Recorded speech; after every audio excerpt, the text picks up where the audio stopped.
with Dr. Yeap Ban Har. He's a leading math trainer and consultant.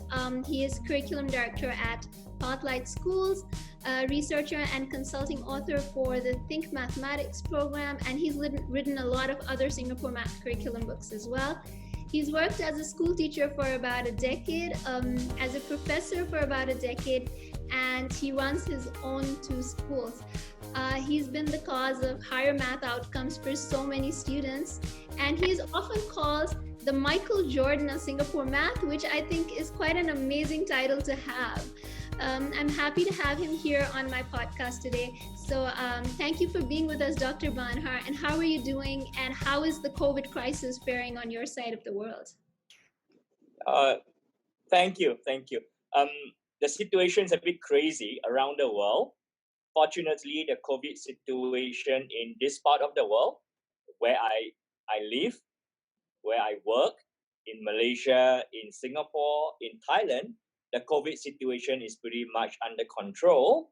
And in all the 3 countries that I live and I work in, children have gone back to schools already, and businesses have opened.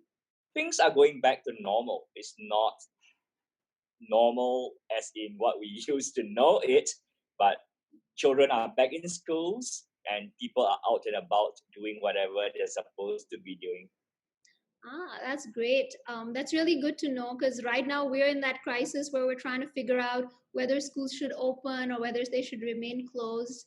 And although the curve is starting to flatten out a little bit, but it's still tricky right now. So I'm just going to jump right in, and I'm going to ask you about the Singapore model of education as a whole. So, I mean, what I know of the Singapore system of education is that it is very well known and it's very respected for its high rigor. And I want to know a little bit more about the essential elements that capture the Singapore philosophy of education. So I would love to know a little bit about that, if you could. The Singapore education system is essentially a public school system. By law, children must attend 6 years of primary schooling in government schools, in public schools. And in secondary schools, although they can choose to do whatever they want to, practically everyone is in a public school system. So I think the Singaporean education system is characterized by the fact that it is pretty uniform for all children, regardless of whether they are from more affluent homes or from families that struggle financially or other situations. Practically everyone receives more or less the same level of education that everyone else have access to. The Singaporean education system is characterized by the slogan, Thinking Schools, Learning Nation. Since 1997, that slogan has been introduced by the Ministry of Education. Another characteristic of the education system is that there is this pervasiveness of the use of technology. Schools are encouraged, teachers are encouraged to employ technology appropriately, not just for its own sake, but as and when it is appropriate, technology should be used. So I think thinking schools and the use of technology. And finally, a third characteristic would be it is a values-driven education, meaning to say that while Singapore is known for high achievement, there's still a lot of things we need to look at. And one of them is what we call values education, how the character of the pupils should be a premium outcome of the education system. Wow, that's very insightful. So you say that there's a lot of focus on technology in Singapore schools. So has it, like right now in the distance learning, in the way that it's happening during COVID, it might have been easier for schools in Singapore to adjust. Was it easier for them to adjust to online learning? I think so. That is because for many years now, our schools have been practicing for this pandemic, so to speak. Not just for the pandemic, for whenever there is a need for emergency school closure, whatever that may be. And this time round, it is this COVID-19 situation. So every year, our schools will go through 1 week of online learning. Wow. So children may be at home or they could be in school, but they are learning online. Wonderful. So, for example, in the earlier part of the pandemic, our schools were closed. They were not closed. The children turned up in school, but they were practicing what to do in the event that schools really close and they are not physically in school. So they were already practicing how to do online learning in a very early portion of this pandemic situation. So I think the children, when the schools were closed, they are not now, they are all back in schools now. But when the schools were closed, they were perhaps in a better situation because of the rehearsals they've been having every single year. Not very much, but 1 week every year. Wow, so that helps. That really helps. I mean, it's given a lot of countries a lot of perspective on how to use technology, and I guess that given Singapore an edge. So, to move on, I'd want to know that I've been like doing some research on the TIMS, because recently the Pakistani government has announced that they're moving towards a single national curriculum for the country. And they've been looking at comparative studies of Pakistan with Singapore, Malaysia, UK, and all these countries. And the curriculum that they're trying to move towards, they want it to be aligned with the TIMS, the Trends in Mathematics and Sciences Standardized Tests. Now, whenever I think TIMS, I think Singapore, because it has been topping the charts in the TIMS test for a while now, and I even read an article about how even though Singaporean children get less hours of math instruction, they still do much better on this standardized test. So I'd like to know what the secret ingredient is there. Like, what is amazing that fewer hours of instruction but better outcomes? How do you guys manage that?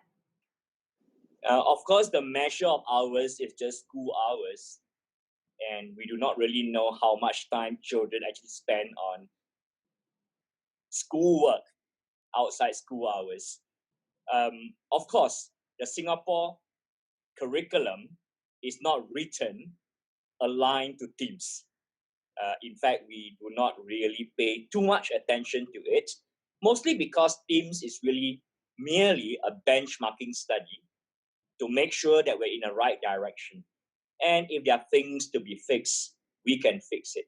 But we all kind of know that TIMS measure mathematics achievement, how well students do in mathematics and science.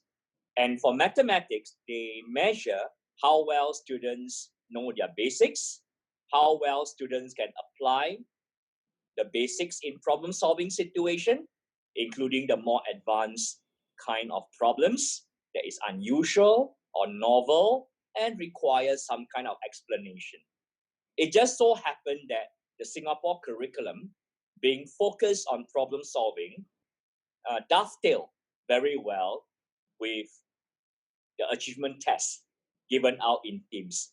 But having said that, any country's curriculum that focuses on problem solving will likewise be consistent with what TIMS measure.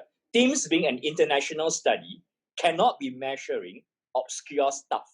It must be measuring something really important as far as the domains are concerned, mathematics and sciences. And there is really no secret, but if you press me for an answer, a single answer, I would say that Singaporean children familiarity in solving challenging problems is the secret. All our children, advanced or otherwise, even the struggling ones, are expected to have a go at rather complex, challenging problem solving. So if you want an answer, that will be it. Our students are really familiar with challenging problem solving. Even those who are not very capable at doing it, they still have a chance at attempting those kind of problems. Wonderful. So basically a project-based and problem-based kind of learning is probably something that works well then, because it shows that it might have good outcomes. So one of the distinguishing features of Singapore math is the CPA approach, the concrete to pictorial to abstract approach.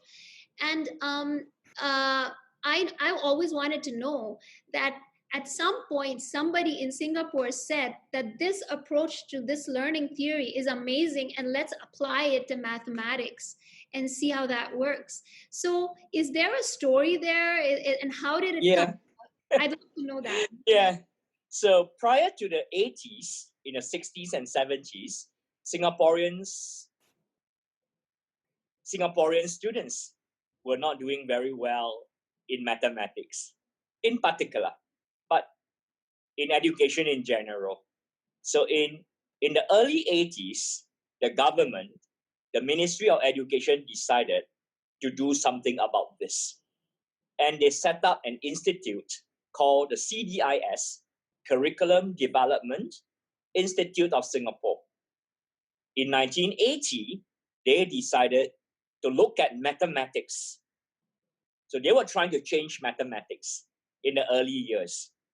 For some reason, I think that they have this idea that if they fix mathematics, given that it's such a fundamental subject, academically speaking, everything else might fall in place. So they look at mathematics education, and there was a team led by Dr. Koh Teck Hong, and the CDIS, look at various things, various systems, and Jerome Bruner's theory of representation that we today call the CPA approach, meaning children learn everything abstract initially through concrete experiences and pictorial representation. So the C is for concrete, P for pictorial, and A for abstract.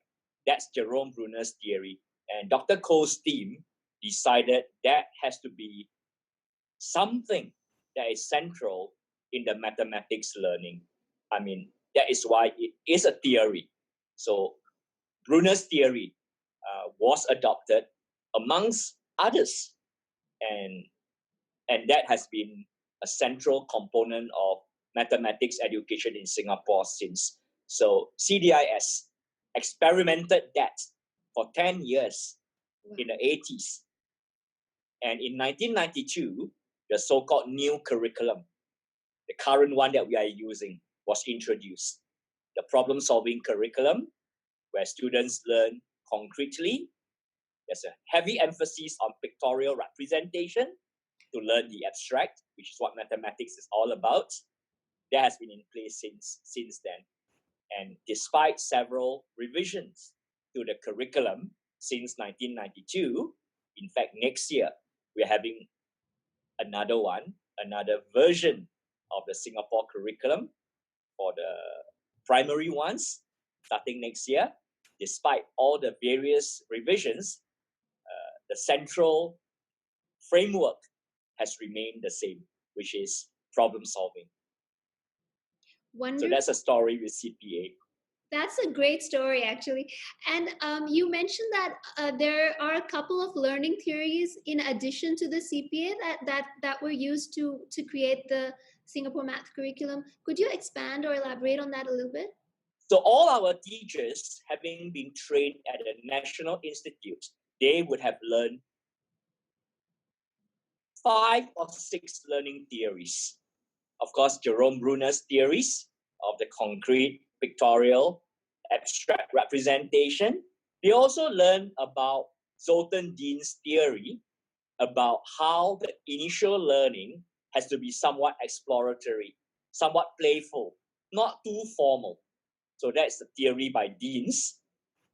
The initial learning got to be playful, and then the structured learning will come afterwards.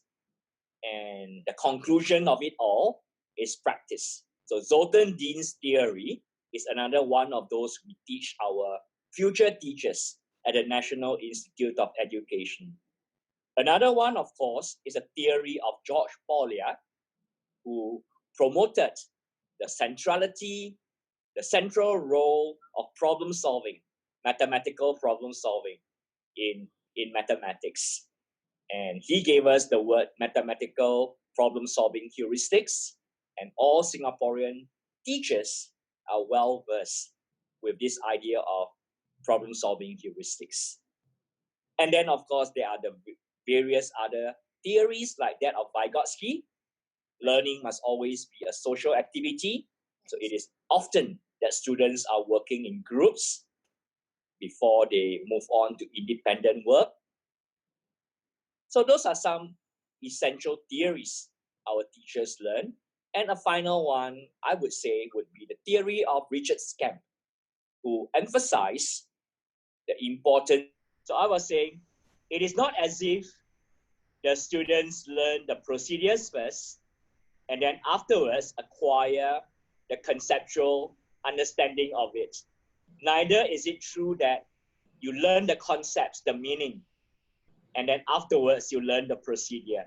Conceptual understanding and procedural understanding, they go in tandem. So those are some basic learning theories that our teachers are familiar with, or at least they were taught when they trained as a beginning teacher at the National Institute of Education. So those are the various theories that underlie mathematics teaching and learning in a Singaporean system. Wow, that's pretty amazing. And I think that something that we miss out on in Pakistan is that our teachers don't get enough training of this kind, or this specialized kind of training. You see, if somebody gets learning theories and they understand how to apply them, that is a completely different level of understanding of the subject, right? So I'm just going to move on to my next question. Since schools have closed down, the access to concrete manipulatives has decreased a little bit. I run an elementary school, and we usually use base 10 blocks and 10 frames, and we use all the concrete manipulatives. But because of the distance learning, we are unable to get these manipulatives to the children. So there have been a lot of virtual manipulative libraries that have become available in the process. So a question that I had was that, having a virtual manipulative library, is that an okay substitute for a concrete manipulative? Does it affect the C in the CPA approach? I think under the given circumstances, it is okay, especially if you're referring to base 10 blocks. In fact, in my experience, the virtual base 10 blocks are easier to manage than the concrete one. The base 10 blocks. By the time you are done fixing 10 units to make 110, or dismantling the 10s into the ones, the time taken is so long, sometimes the children no longer remember what the main task is. Whereas because of technology, the breaking apart of the 10s into ones and the combining of the ones into 10 is done pretty efficiently. So in that particular instance, the virtual manipulative, in fact, is superior to the concrete one. Even when they are physically in class, I would sometimes still make use of the base 10 blocks, especially for the older children. The importance of concrete materials is simply the physical movement, the opportunity for children to employ all their senses in order to master a mathematical idea. The base 10 blocks in this instance is used for them to understand the meaning of grouping and regrouping, how a single 10 can become 10 of something else, 10 ones. Likewise, how 10 ones can merge to become a 10. And the concrete experiences give them that sense of how 1 can become 10. In this case, the virtual manipulative is is as good as, if not slightly superior to the concrete ones. Of course, we really want children to use concrete materials, but in the event that they do not have it, the virtual one is just as good. I'm sure in other areas, it is possible, even when the children are at home, to use concrete materials. Example, in measurements, I'm sure most homes have things like cups, things like sticks that children can use about non-standard units, or even things they can use as counters, whether it is Lego blocks, whether it is pebbles they collect from the garden, or seashells that they can get. So I think we can find good substitutes for children to use as concrete materials, even with school closure. And on top of that, we have the advantage of having lots of virtual manipulative available. So I think it's a combination of both. Use what they have at home, the concrete stuff, and then whatever they cannot get easily at home, like base 10 blocks, use the virtual ones. I think it's perfectly fine. All right, that makes sense. Okay, so I think the next question I have links to this one. That there are so many Singapore math curriculums out there. Even within the approach, within the CPA approach, I found several different series of books, and I came across the Think Mathematics curriculum that includes an added critical thinking feature where the children actually journal their thoughts, and they write down what they're thinking, the mathematical mindset and that idea. So it's a new idea here in Pakistan. So I would want to ask, why is it important that students explain their approach to solving problems, and how do you think students and teachers can build on this skill? The learning theory by Piaget, among the many theories that he had, one of them emphasized the importance of the verbal language in the acquisition of abstract ideas. And in mathematics, all ideas are abstract, unless they have a chance to use the verbal language, maybe in our case, the English language, to talk about mathematics, to listen to someone talk about mathematics, and at some point articulate their thoughts, make their thoughts explicit in the written words. The learning of mathematics is never going to get to the level that we so desire. So that is one reason why mathematics journal is important. It's based on the theory of Piaget, where the role of English language, in this case, is critical in the acquisition of mathematical thoughts. So they must not just write, they must be talking, they must be listening. And of course, they must also write their mathematical thoughts in a verbal language. The second reason is because mathematics is a language. It is. And because mathematics is a language, they need to have all the language experience. When they learn a language, whether it is Urdu or Malay or English or Spanish, or in our case, mathematics, they must have the various language learning experiences: speaking, listening, reading, and writing. So it is not different in mathematics. How often do our children get the four experiences I just outlined? And that may well explain why some children, why some people do not get to learn mathematics to the level that they are actually capable of. Many people become not very good at mathematics because some critical experiences might have been missing. The final reason why journaling is included is because of the theory of Dewey. John Dewey emphasized the importance of reflection in the learning process. Right. He has a quote that essentially says that we do not learn from our experience, We learn by reflecting on our experience. So reflection is pretty critical, and I think journaling can provide that opportunity at doing reflection. Those are the three reasons why journaling has been emphasized in the series you mentioned, the series that I'm a consultant and author to, Think Mathematics. Wonderful. So I'm going to take you back a little to what you just said about how a lot of us don't get the experience of learning mathematics as a language.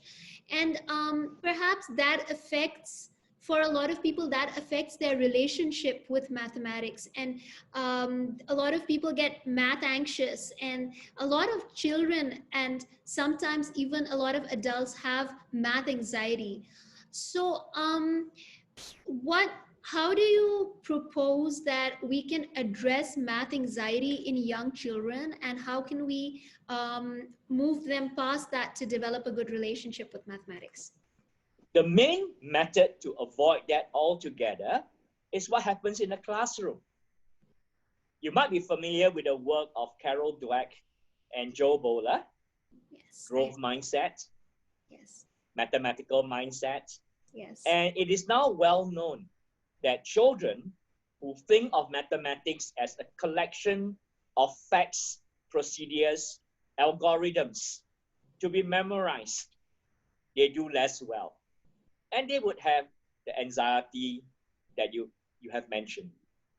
But instead, if they have the belief system that mathematics is about thinking, mathematics is about figuring things out, then they are less likely to have the negative emotions often attached to the subject of mathematics. You see, when people think that mathematics is to be memorized, when they do not know something, they will attempt to recall. And that's a futile exercise. If you do not remember it, you do not remember it. No matter how hard you try to recall, That's true. chances is that you're not going to remember it.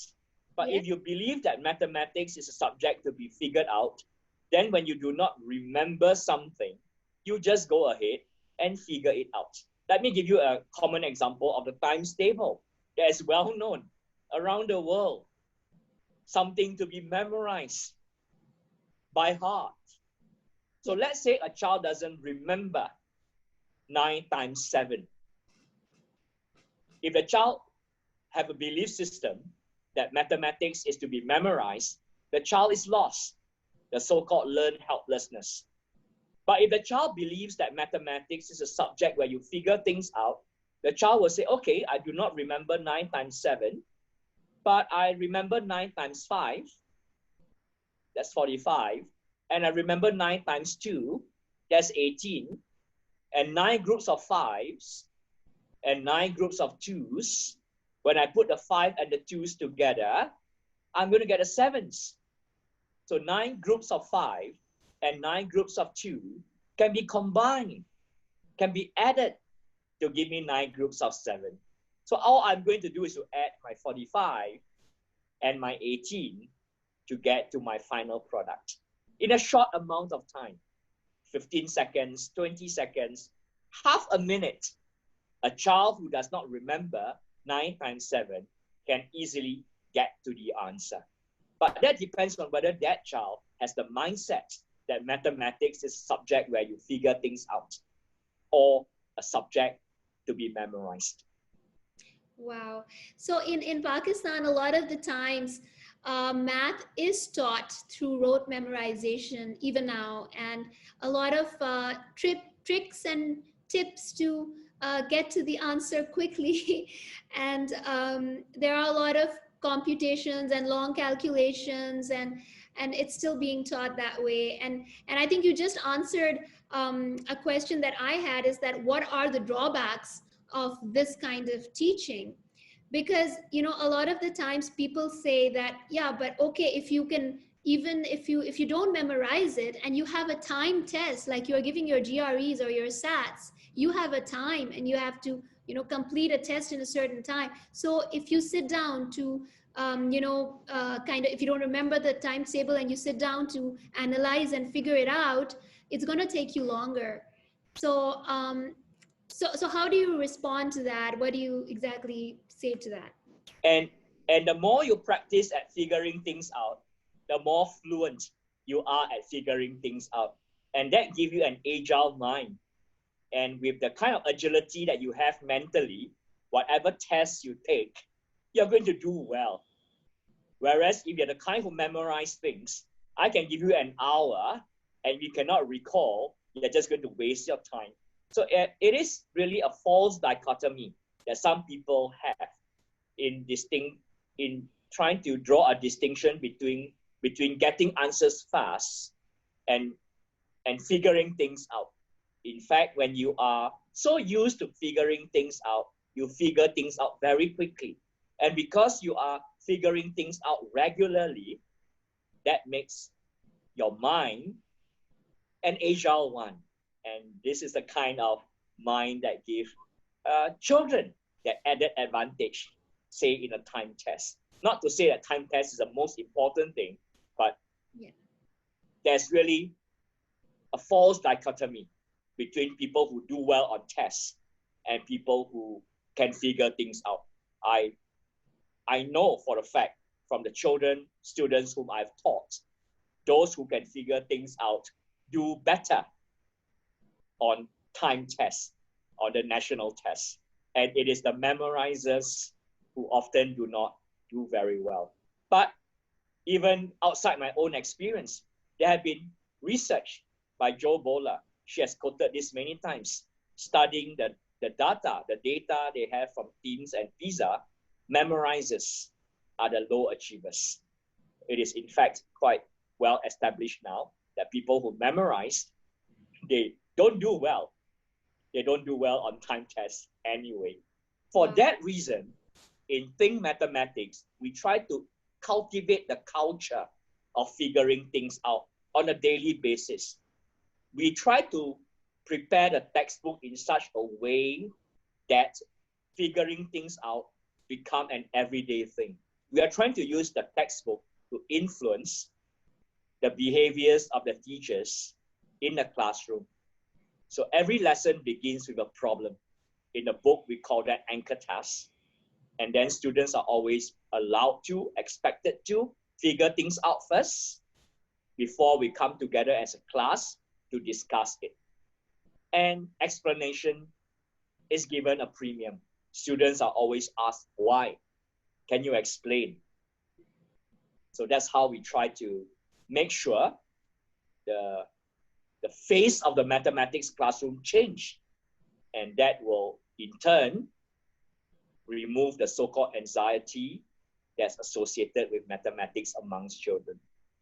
Wonderful. So that leads me to my next question. I've seen one of your videos in which you were teaching a third grade class a subtraction lesson, and I saw that you were using a lot of different strategies like number bonds and bar modeling and a lot of different things. So looking at you teaching and then looking at the average math teacher who is in the classroom, I know that there is a vast difference, and the question that I have is that does it require a lot of training and professional development for teachers to teach the Singapore math curriculum? I was trained like every other teachers in Singapore. Our training is about 120 hours of mathematics education.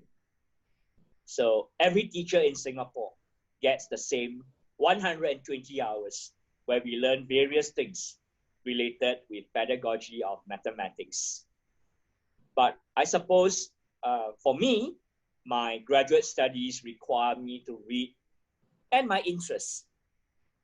I read broadly about mathematics research, and of course, as a professor at a university, when I was with a university, I get to do research that require me to look at real students in action, and that kind of add to my understanding of how children learning of mathematics actually is. But what is really important is really the mindset of the teacher. Teachers who believe that mathematics is figuring things out versus teachers who believe that mathematics are subjects to be memorized. I think mindset is way more an impacting factor in what actually happens than the actual training. We can never learn everything in the beginning anyway. That's true. As a teacher, we learn along the way. So beyond the initial training, I think what I learned as a teacher are the professional development that I get as a teacher. So I think the learning can happen. The learning will happen. Nowadays, with the pervasiveness of YouTube videos and whatnot, any teacher who wants to learn can learn, but the mindset can be a preventive factor or one that provide a platform for the teacher to progress in their teaching methods and to help the students whom they are in charge of. So I think mindset is pretty important. But you are right, professional development is pretty important as well. Okay, thank you for that. And so, looking at Pakistan, I mean, I'm trying to apply everything to a Pakistani lens, but we have very few resources from the perspective of how to train teachers and how to. I mean, there isn't much of a thing called mathematics education for teachers in Pakistan. There aren't a lot of courses that teach that. So if I ask your opinion, like for a place to start as a country with very few resources, how can Pakistan move towards creating a pipeline of qualified math teachers, given the You challenges of? see, you see, nowadays with technology, we can really employ it for teacher professional development. Anything informational, all we need to do is prepare a collection of very good videos by people who seem to know what they're talking about. You can invite a whole bunch of people to do different topics, teaching of whole numbers, teaching of fractions, teaching of geometry, assessment, and whatnots. Topics that you feel that teachers really need to become a better teacher. Get different people to do lectures on them, so to speak. And because of technology, such videos can be easily put into the hands of teachers and they can use it as a school. But we can get a bunch of teachers to sit down and watch a half an hour video and then afterwards discuss among ourselves what we have just heard. And those who are more experienced among us in that group can help the rest of us. So I think with technology, professional development can be easier done.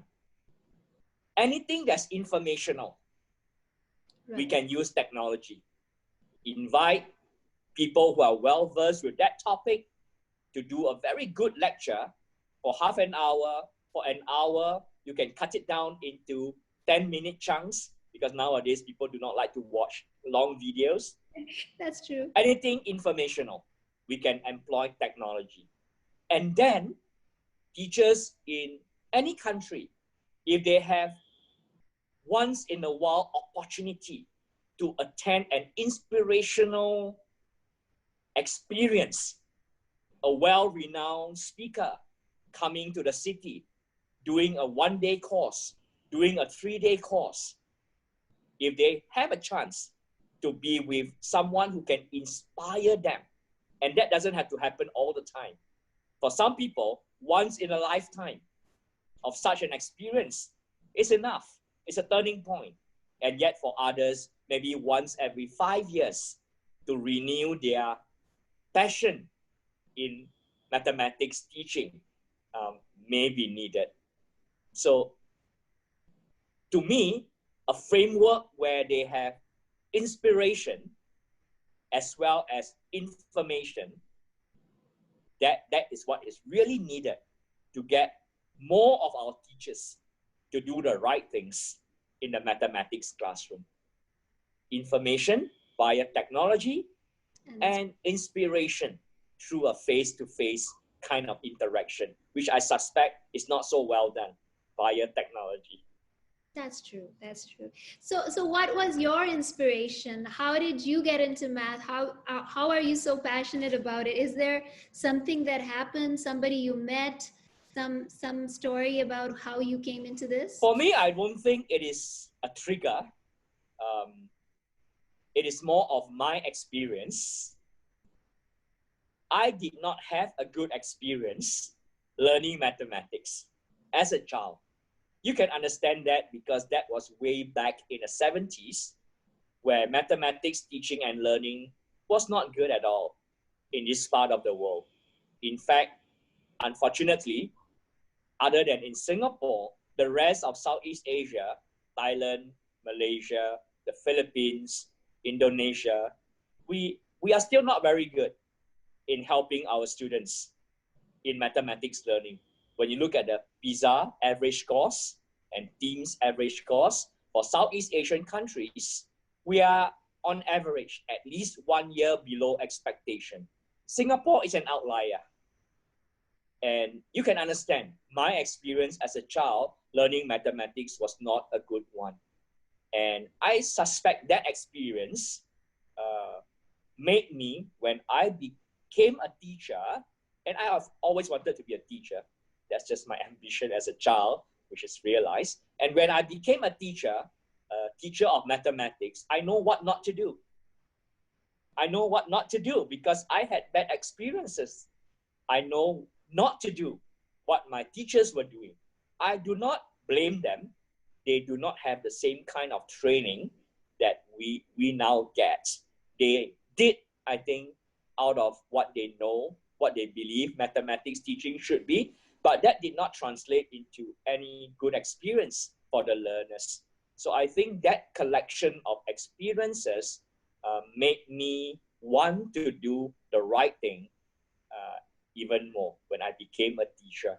And as I said, my subsequent studies, when I did my master's and PhD, and all my research as a professor, my reading and listening to other colleagues around the world at conferences and whatnot, kind of gave me that reassurance, that inspiration, that whatever we have been trained to do, even though it's difficult to do, is the right thing to do.